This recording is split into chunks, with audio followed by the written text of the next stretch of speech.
ਅਜਿਹਾ ਕੀ ਹੋਇਆ ਪੁਰਤਗਾਲ ਦੇ ਵਿੱਚ ਕਿ ਇੱਕ ਕੰਪਨੀ ਦਾ ਫੋਰਮੈਨ ਜੈਕਾਰੇ ਲਾਉਂਦਾ ਸੜਕਾਂ ਦੇ ਉੱਤੇ ਆ ਗਿਆ ਅਤੇ ਜਿਸ ਨੂੰ ਦੇਖ ਕੇ ਪੁਰਤਗਾਲ ਦੇ ਲੋਕ ਹੈਰਾਨੀ ਦੇ ਵਿੱਚ ਪੈ ਗਏ। ਅਜਿਹਾ ਕੀ ਹੋਇਆ ਜਾਣੋ ਇਸ ਵੀਡੀਓ ਦੇ ਵਿੱਚ। ਸੰਦੀਪ ਸਿੰਘ ਜੋ ਕਿ ਅੰਮ੍ਰਿਤਧਾਰੀ ਸਿੰਘ ਹਨ, ਉਹਨਾਂ ਨੇ ਆਪਣੀ ਜ਼ਿੰਦਗੀ ਦਾ ਇੱਕ ਅਜਿਹਾ ਸੱਚ ਬਿਆਨ ਕੀਤਾ ਜੋ ਆਪ ਸਭ ਦੀ ਜ਼ਿੰਦਗੀ ਦੇ ਲਈ ਬਹੁਤ ਜ਼ਰੂਰੀ ਹੈ। ਸੰਦੀਪ ਸਿੰਘ ਦੱਸਦੇ ਨੇ ਕਿ ਪਿਛਲੇ 15 ਸਾਲਾਂ ਤੋਂ ਪੁਰਤਗਾਲ ਦੇ ਵਿੱਚ ਇੱਕ ਕੰਸਟਰਕਸ਼ਨ ਕੰਪਨੀ ਦੇ ਵਿੱਚ ਕੰਮ ਕਰਦੇ ਆ ਰਹੇ ਸੀ ਅਤੇ ਇਹ 20 ਸਾਲ ਪਹਿਲਾਂ ਉਹ ਕੰਪਨੀ ਦੇ ਵਿੱਚੋਂ ਫੋਰਮੈਨ ਦੀ ਪੋਸਟ ਤੇ ਆਏ ਸੀ। ਇਸ ਕੰਪਨੀ ਦੇ ਵਿੱਚ ਲੰਬਾ ਸਮਾਂ ਕੰਮ ਕੀਤਾ ਅਤੇ ਕੰਪਨੀ ਦੇ ਅਧਿਕਾਰੀਆਂ ਦੇ ਨਾਲ ਵਧੀਆ ਸਬੰਧ ਬਣ ਗਏ ਅਤੇ ਉਹਨਾਂ ਨੂੰ ਇੱਕ ਵੱਡੇ ਅਹੁਦੇ ਦੇ ਨਾਲ ਨਵਾਜ਼ਿਆ ਗਿਆ। ਰਹਿਣ ਵਾਸਤੇ ਇੱਕ ਫਲੈਟ ਦਿੱਤਾ ਗਿਆ, ਕੰਮ ਤੇ ਜਾਣ ਦੇ ਲਈ ਇੱਕ ਵੱਖਰੀ ਗੱਡੀ ਦਿੱਤੀ ਗਈ, ਵਧੀਆ ਨੌਕਰੀ ਸੀ ਤੇ ਤਨਖਾਹ ਵੀ ਵਧੀਆ ਸੀ। ਜ਼ਿੰਦਗੀ ਬਹੁਤ ਵਧੀਆ ਚੱਲ ਰਹੀ ਸੀ। ਪਰਿਵਾਰ ਹਲੇ ਪੰਜਾਬ ਦੇ ਵਿੱਚ ਹੀ ਰਹਿ ਰਿਹਾ ਸੀ। ਸੰਦੀਪ ਸਿੰਘ ਨੇ ਦੱਸਿਆ ਕਿ ਮੈਂ ਇੱਕ ਵਾਰ ਛੁੱਟੀ ਲੈ ਕੇ ਪੰਜਾਬ ਆਪਣੇ ਘਰ ਆਇਆ। ਸਾਰਾ ਕੁਝ ਠੀਕ ਚੱਲ ਰਿਹਾ ਸੀ। ਭਾਰਤ ਪਹੁੰਚਣ ਦੇ ਕੁਝ ਦਿਨਾਂ ਬਾਅਦ ਹੀ ਇੱਕ ਰਾਤ ਸੁੱਤੇ ਹੋਏ ਮੇਰੀ ਬਾਂਹ ਦੇ ਵਿੱਚ ਤੇਜ਼ ਦਰਦ ਹੋਣਾ ਸ਼ੁਰੂ ਹੋ ਗਿਆ। ਅਚਾਨਕ ਅਜਿਹਾ ਕੀ ਹੋ ਗਿਆ ਮੈਨੂੰ ਸਮਝ ਨਹੀਂ ਲੱਗੀ, ਪਰ ਲਗਾਤਾਰ ਤੇਜ਼ ਦਰਦ ਹੁੰਦਾ ਰਿਹਾ ਤੇ ਫਿਰ ਮੈਂ ਡਾਕਟਰਾਂ ਦੇ ਕੋਲ ਇਲਾਜ ਵਾਸਤੇ ਗਿਆ। ਡਾਕਟਰਾਂ ਨੇ ਚੈੱਕ ਕੀਤਾ ਤੇ ਟੈਸਟ ਵੀ ਕੀਤੇ। ਉਸ ਤੋਂ ਬਾਅਦ ਪਤਾ ਲੱਗਿਆ ਕਿ ਬਾਂਹ ਦੇ ਵਿੱਚ ਕਿਸੇ ਤਰੀਕੇ ਨਾਲ ਜ਼ਹਿਰ ਫੈਲ ਚੁੱਕਿਆ ਹੈ। ਗੱਲ ਸਮਝ ਤੋਂ ਬਾਹਰ ਸੀ ਕਿ ਇਸ ਤਰ੍ਹਾਂ ਕਿਸ ਤਰ੍ਹਾਂ ਹੋ ਸਕਦਾ ਹੈ। ਨਾ ਹੀ ਕੋਈ ਸੱਟ ਲੱਗੀ ਤੇ ਨਾ ਹੀ ਕਿਸੇ ਜ਼ਹਿਰੀਲੇ ਜਾਨਵਰ ਨੇ ਕੱਟਿਆ, ਪਰ ਜ਼ਹਿਰ ਫੈਲ ਰਿਹਾ ਸੀ। ਕੁਝ ਦਿਨ ਇਲਾਜ ਚੱਲਿਆ ਪਰ ਜ਼ਹਿਰ ਵਧਣ ਤੋਂ ਨਹੀਂ ਰੁਕ ਰਿਹਾ ਸੀ। ਹੁਣ ਤੱਕ ਮੇਰੀ ਬਾਂਹ ਦੇ ਵਿੱਚ ਬਿਲਕੁਲ ਜਾਨ ਨਹੀਂ ਰਹੀ। ਹੁਣ ਮੇਰੀ ਬਾਂਹ ਹਿੱਲਦੀ ਤੱਕ ਨਹੀਂ ਸੀ, ਬਸ ਮੇਰੇ ਸਰੀਰ ਦੇ ਨਾਲ ਬੇਜਾਨ ਹੋ ਕੇ ਲਟਕ ਰਹੀ ਸੀ। ਡਾਕਟਰਾਂ ਨੇ ਆਪਣੀਆਂ ਸਾਰੀਆਂ ਕੋਸ਼ਿਸ਼ਾਂ ਕਰਨ ਤੋਂ ਬਾਅਦ ਕਿਹਾ ਕਿ ਇਸ ਦਾ ਹੁਣ ਕੋਈ ਇਲਾਜ ਨਹੀਂ।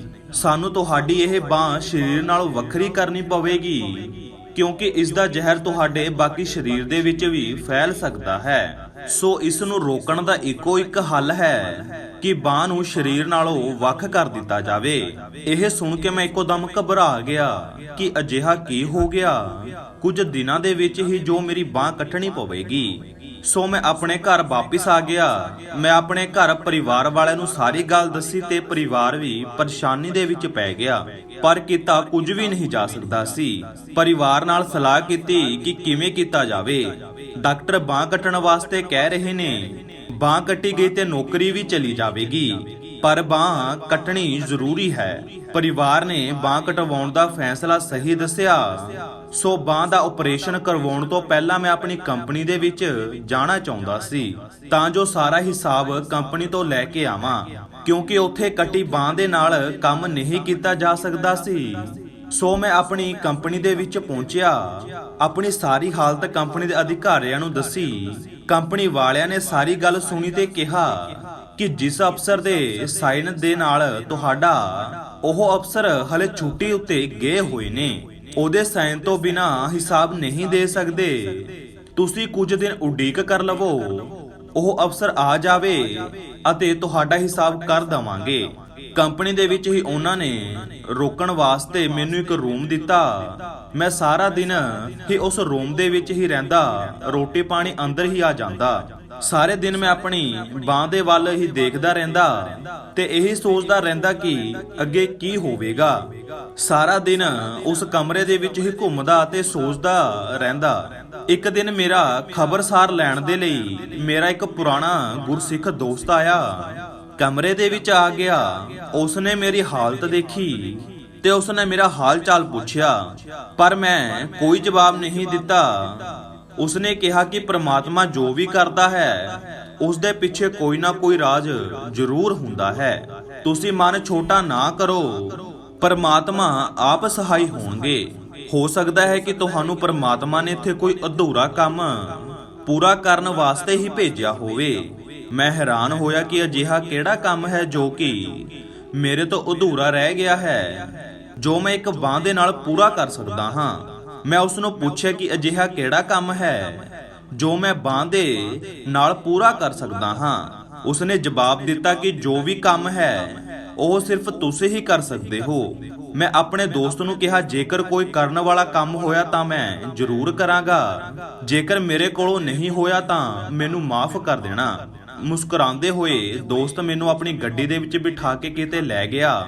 ਪੁਰਤਗਾਲ ਸ਼ਹਿਰ ਤੋਂ ਬਾਹਰ ਹਾਈਵੇ ਦੇ ਗੱਡੀ ਕੱਚੇ ਤੇ ਉਤਾਰੀ ਤੇ ਇੱਕ ਵੀਰਾਨ ਜਗ੍ਹਾ ਤੇ ਰੁਕੀ, ਜਿੱਥੇ ਕਾਫੀ ਕੈਬਨ ਖੰਡਰ ਰੂਪ ਦੇ ਵਿੱਚ ਪਏ ਹੋਏ ਸੀ। ਉੱਥੇ ਦਾ ਦ੍ਰਿਸ਼ ਦੇਖ ਕੇ ਇੰਜ ਲੱਗ ਰਿਹਾ ਸੀ ਕਿ ਕਾਫੀ ਸਮਾਂ ਪਹਿਲਾਂ ਇੱਥੇ ਕੋਈ ਕੰਪਨੀ ਸੀ ਜੋ ਉਜੜ ਚੁੱਕੀ ਹੈ। ਮੇਰੇ ਦੋਸਤ ਨੇ ਦੱਸਿਆ ਕਿ ਕਾਫੀ ਸਮਾਂ ਪਹਿਲਾਂ ਸਾਡੀ ਕੰਪਨੀ ਦੇ ਇੱਥੇ ਕੈਬਨ ਹੁੰਦੇ ਸੀ ਤੇ ਇੱਥੇ ਕਾਫੀ ਪੰਜਾਬੀ ਸਰਦਾਰ ਰਹਿੰਦੇ ਸੀ। ਉਹਨਾਂ ਨੇ ਇੱਥੇ ਕੈਬਨ ਦੇ ਵਿੱਚ ਗੁਰੂ ਗ੍ਰੰਥ ਸਾਹਿਬ ਜੀ ਦਾ ਪ੍ਰਕਾਸ਼ ਕਰਕੇ ਛੋਟਾ ਜਿਹਾ ਗੁਰਦੁਆਰਾ ਸਾਹਿਬ ਵੀ ਬਣਾਇਆ ਹੋਇਆ ਸੀ, ਪਰ ਕੰਪਨੀ ਬੰਦ ਹੋ ਗਈ ਤੇ ਗੁਰਦੁਆਰਾ ਸਾਹਿਬ ਵੀ ਬੰਦ ਹੋ ਗਿਆ। ਹੁਣ ਜਦੋਂ ਵੀ ਮੈਂ ਇੱਥੋਂ ਲੰਘਦਾ ਹਾਂ, ਇੱਧਰ ਦੇਖ ਕੇ ਮੇਰਾ ਮਨ ਬਹੁਤ ਖਰਾਬ ਹੁੰਦਾ ਹੈ ਕਿ ਆਪਾਂ ਆਪਣਾ ਗੁਰਦੁਆਰੇ ਦਾ ਨਿਸ਼ਾਨ ਦੁਆਰਾ ਸੰਜੀਵ ਕਰ ਸਕਦੇ ਹਾਂ। ਮੇਰੇ ਦੋਸਤ ਨੇ ਮੈਨੂੰ ਕਿਹਾ ਕਿ ਮੈਂ ਚਾਹੁੰਦਾ ਹਾਂ ਕਿ ਇੱਥੇ ਗੁਰਦੁਆਰਾ ਸਾਹਿਬ ਬਣੇ ਤੇ ਇੱਕ ਛੋਟਾ ਜਿਹਾ ਨਿਸ਼ਾਨ ਸਾਹਿਬ ਅੰਦਰ ਹੀ ਲਗਾ ਦਿੱਤਾ ਜਾਵੇ, ਤਾਂ ਜੋ ਆਂਦੇ ਜਾਂਦੇ ਰਾਹਗੀਰਾਂ ਨੂੰ ਇੱਥੇ ਮਦਦ ਮਿਲ ਸਕੇ।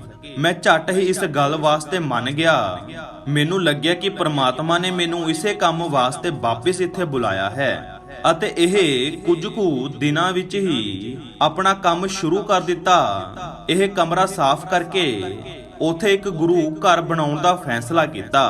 ਕੁਝ ਕੁ ਸਿੰਘ ਮੈਨੂੰ ਦਿੱਤੇ ਗਏ ਤੇ ਮੈਂ ਸਫਾਈ ਕਰਵਾ ਕੇ ਰੰਗ ਕਰਵਾ ਕੇ ਸਾਰਾ ਕਮਰਾ ਸਜਾ ਦਿੱਤਾ। ਸਾਰੀ ਸੇਵਾ ਮੈਂ ਇੱਕ ਹੱਥ ਦੇ ਨਾਲ ਹੀ ਕੀਤੀ। ਗੁਰੂ ਸਾਹਿਬ ਦਾ ਪ੍ਰਕਾਸ਼ ਕੀਤਾ ਗਿਆ। ਸਵੇਰੇ ਸ਼ਾਮ ਬਾਣੀ ਚੱਲਦੀ, ਕੀਰਤਨ ਹੁੰਦਾ ਤੇ ਪਾਠ ਹੁੰਦਾ। ਹੌਲੀ ਹੌਲੀ ਸੰਗਤਾਂ ਵੀ ਆਉਣਾ ਸ਼ੁਰੂ ਹੋ ਗਈਆਂ, ਪਰ ਮੇਰਾ ਧਿਆਨ ਵੀ ਬਾਂਹ ਦੇ ਵੱਲ ਹਟ ਗਿਆ। ਇੱਕ ਦਿਨ ਮੈਂ ਰਹਿਰਾਸ ਸਾਹਿਬ ਜੀ ਦਾ ਪਾਠ ਕਰ ਰਿਹਾ ਸੀ ਕਿ ਮੇਰੀ ਬਾਂਹ ਦੇ ਵਿੱਚ ਬਹੁਤ ਤੇਜ਼ ਦਰਦ ਹੋਇਆ ਤੇ ਅੰਦਰ ਹੀ ਅੰਦਰ ਮੇਰੇ ਅਰਦਾਸ ਚੱਲਦੀ ਰਹੀ। ਪਾਠ ਦੀ ਸਮਾਪਤੀ ਹੋਈ ਤੇ ਮੈਂ ਅਰਦਾਸ ਦੇ ਵਿੱਚ ਖੜਾ ਹੋ ਗਿਆ ਤੇ ਅਚਾਨਕ ਹੀ ਅਰਦਾਸ ਚੱਲਦਿਆਂ ਮੇਰੇ ਸਰੀਰ ਦੇ ਵਿੱਚ ਅਜਿਹਾ ਪ੍ਰਤੀਤ ਹੋਇਆ ਕਿ ਜਿਵੇਂ ਮੈਨੂੰ ਕਰੰਟ ਜਿਹਾ ਲੱਗਿਆ ਹੋਵੇ ਤੇ ਉਹ ਕਰੰਟ ਮੇਰੇ ਸਾਰੇ ਸਰੀਰ ਦੇ ਵਿੱਚ ਦੌੜਿਆ ਤੇ ਫਿਰ ਮੇਰੇ ਸਰੀਰ ਦੇ ਵਿੱਚ ਅਜਿਹੀ ਹਲਚਲ ਹੋਈ ਕਿ ਜਿਵੇਂ ਮੇਰੇ ਸਾਰੇ ਸਰੀਰ ਦੇ ਵਿੱਚ ਕੋਈ ਹਲਚਲ ਹੋਈ ਹੋਵੇ। ਜਦੋਂ ਮੈਂ ਆਪਣੇ ਸਰੀਰ ਵਾਸਤੇ ਆਪਣੀ ਸੱਜੀ ਬਾਹ ਚੁੱਕੀ ਤੇ ਉਹਦੇ ਨਾਲ ਹੀ ਮੇਰੀ ਖੱਬੀ ਬਾਹ ਆਪਣੇ ਆਪ ਹੀ ਉੱਤੇ ਹੋ ਗਈ, ਜੋ ਕਿ ਬਿਲਕੁਲ ਬੇਜਾਨ ਪਈ ਹੋਈ ਸੀ। ਪਰ ਮੇਰਾ ਧਿਆਨ ਇਸ ਵੱਲ ਨਹੀਂ ਗਿਆ। ਪਰ ਅਚਾਨਕ ਹੀ ਮੇਰੇ ਦਿਮਾਗ ਦੇ ਵਿੱਚ ਆਇਆ ਕਿ ਮੇਰੀ ਬਾਹ ਇਹ ਕਿਵੇਂ ਹਿੱਲਣ ਲੱਗ ਪਈ। ਇਹਨਾਂ ਸੋਚਣ ਦੀ ਦੇਰ ਹੀ ਸੀ ਕਿ ਮੇਰੇ ਸਰੀਰ ਦੇ ਵਿੱਚ ਅਚਾਨਕ ਉਹ ਕਰੰਟ ਦੌੜਿਆ ਤੇ ਮੈਂ ਆਪਣੇ ਦੋਨੇ ਬਾਹਾਂ ਦੇ ਨਾਲ ਆਪਣੇ ਸਰੀਰ ਨੂੰ ਕੰਟਰੋਲ ਕੀਤਾ। ਮੈਨੂੰ ਯਕੀਨ ਨਹੀਂ ਹੋ ਰਿਹਾ ਸੀ ਕਿ ਮੇਰੇ ਦੋਨੇ ਬਾਹਾਂ ਕੰਮ ਕਰ ਰਹੀਆਂ ਸੀ। ਮੈਂ ਆਪਣੇ ਦੋਨੇ ਬਾਹਾਂ ਨੂੰ ਹਿਲਾ ਕੇ ਦੇਖ ਰਿਹਾ ਸੀ ਤੇ ਆਪਣੀ ਬਾਹਾਂ ਨੂੰ ਉੱਪਰ ਵੀ ਕਰਕੇ ਦੇਖਿਆ। ਜਦੋਂ ਮੈਂ ਦੇਖਿਆ ਕਿ ਮੇਰੀ ਦੋਵੇਂ ਬਾਹਾਂ ਕੰਮ ਕਰ ਰਹੀਆਂ ਨੇ ਤਾਂ ਮੈਂ ਜੋਸ਼ ਦੇ ਵਿੱਚ ਆ ਕੇ ਦੋਨੇ ਬਾਹਾਂ ਉੱਪਰ ਚੁੱਕ ਕੇ ਜੈਕਾਰੇ ਲਾਉਣ ਲੱਗ ਪਿਆ ਤੇ ਜ਼ੋਰ-ਜ਼ੋਰ ਦੇ ਨਾਲ ਬਾਹਾਂ ਨੂੰ ਮਾਰਨ ਲੱਗ ਪਿਆ। ਸਾਰੀ ਸੰਗਤਾਂ ਹੈਰਾਨ ਸੀ ਕਿ ਮੇਰੀ ਬਾਹਾਂ ਕਿਵੇਂ ਠੀਕ ਹੋ ਗਈ, ਜੋ ਹਿਲਦੀ ਤੱਕ ਨਹੀਂ ਸੀ। ਤੇ ਇਹ ਦੇਖ ਕੇ ਉਹ ਵੀ ਖੁਸ਼ ਹੋਏ ਕਿ ਕਹਿਣ ਲੱਗੇ ਕਿ ਤੁਹਾਡਾ ਅਧੂਰਾ ਕੰਮ ਪੂਰਾ ਹੋ ਗਿਆ। ਫਿਰ ਇਹ ਚਮਤਕਾਰੀ ਗੱਲ ਸਾਰੇ ਕੈਂਪ ਦੇ ਵਿੱਚ ਫੈਲ ਗਈ ਕਿ ਸਰਦਾਰ ਜੀ ਦੀ ਬਾਂਹ ਚਮਤਕਾਰੀ ਰੂਪ ਦੇ ਨਾਲ ਠੀਕ ਹੋ ਗਈ, ਜਿਸ ਤੋਂ ਬਾਅਦ ਕੰਪਨੀ ਦਾ ਗੋਰਾ ਅਧਿਕਾਰੀ ਵੀ ਆ ਗਿਆ। ਉਸ ਨੂੰ ਵੀ ਇਸ ਗੱਲ ਦਾ ਬਾਰੇ ਪਤਾ ਲੱਗਿਆ ਤੇ ਉਹ ਕਹਿਣ ਲੱਗਿਆ ਕਿ ਤੁਸੀਂ ਇਸ ਕੰਪਨੀ ਦੇ ਵਿੱਚ ਕੰਮ ਦੁਬਾਰਾ ਕਰ ਸਕਦੇ ਹੋ। ਪਰ ਮੈਂ ਉਸ ਨੂੰ ਮਨਾ ਕਰ ਦਿੱਤਾ। ਮੈਂ ਕਿਹਾ ਕਿ ਪ੍ਰਮਾਤਮਾ ਦੀ ਕਿਰਪਾ ਦੇ ਨਾਲ ਮੇਰੀ ਬਾਂਹ ਠੀਕ ਹੋਈ ਹੈ ਤੇ ਹੁਣ ਇਹ ਬਾਂਹ ਪਰਮਾਤਮਾ ਦੀ ਸੇਵਾ ਵਿੱਚ ਹੀ ਰਹੇਗੀ। ਮੈਂ ਹੋਰ ਕੋਈ ਕੰਮ ਨਹੀਂ ਕਰਾਂਗਾ। ਇਹ ਸਭ ਕੁਝ ਦੇਖ ਕੇ ਉਹ ਅਧਿਕਾਰੀ ਮੰਨ ਗਿਆ ਕਿ ਸਿੱਖਾਂ ਦੀ ਅਰਦਾਸ ਦੇ ਵਿੱਚ ਸ਼ਕਤੀ ਹੁੰਦੀ ਹੈ ਤੇ ਫਿਰ ਮੈਂ ਵਾਪਸ ਭਾਰਤ ਆ ਗਿਆ। ਪਰਿਵਾਰ ਦੇ ਵਿੱਚ ਖੁਸ਼ ਹਾਂ ਤੇ ਡਾਕਟਰਾਂ ਦੇ ਕੋਲ ਵੀ ਕੋਈ ਜਵਾਬ ਨਹੀਂ ਹੈ। ਮੇਰੀ ਬਾਂਹ ਨੂੰ ਠੀਕ ਹੋਈ ਦੇਖ ਕੇ ਉਹ ਵੀ ਇਸ ਗੱਲ ਦੇ ਉੱਤੇ ਵਿਸ਼ਵਾਸ ਨਹੀਂ ਕਰ ਰਹੇ, ਪਰ ਜੋ ਵੀ ਹੈ ਉਹ ਪੂਰੀ ਦੁਨੀਆ ਦੇ ਸਾਹਮਣੇ ਸੀ। ਉਹਨਾਂ ਡਾਕਟਰਾਂ ਨੂੰ ਲੱਗਿਆ ਕਿ ਮੈਂ ਪੁਰਤਗਾਲ ਦੇ ਵਿੱਚ ਇਲਾਜ ਕਰਵਾ ਕੇ ਆਇਆ ਹਾਂ, ਪਰ ਮੈਨੂੰ ਪਤਾ ਹੈ ਕਿ ਮੇਰਾ ਇਲਾਜ ਕਿਸ ਨੇ ਕੀਤਾ ਹੈ ਤੇ ਕਿੰਜ ਕੀਤਾ ਹੈ। ਇਸ ਤਰ੍ਹਾਂ ਦੇ ਵੀਡੀਓ ਦੇਖਣ ਦੇ ਲਈ ਸਾਡੇ ਚੈਨਲ ਨੂੰ ਸਬਸਕ੍ਰਾਈਬ ਕਰ ਲਵੋ ਤੇ ਵੀਡੀਓ ਨੂੰ ਵੱਧ ਤੋਂ ਵੱਧ ਸ਼ੇਅਰ ਜ਼ਰੂਰ ਕਰਿਓ। ਕਮੈਂਟਾਂ ਦੇ ਵਿੱਚ ਵਾਹਿਗੁਰੂ ਲਿਖ ਕੇ ਆਪਣੀ ਹਾਜ਼ਰੀ ਜ਼ਰੂਰ ਲਗਵਾਓ। ਨਵੀਂ ਵੀਡੀਓ ਲੈ ਕੇ ਜਲਦ ਹੀ ਆਵਾਂਗੇ। ਉਦੋਂ ਤੱਕ ਦੇ ਲਈ ਵਾਹਿਗੁਰੂ ਜੀ ਕਾ ਖਾਲਸਾ, ਵਾਹਿਗੁਰੂ ਜੀ ਕੀ ਫਤਿਹ।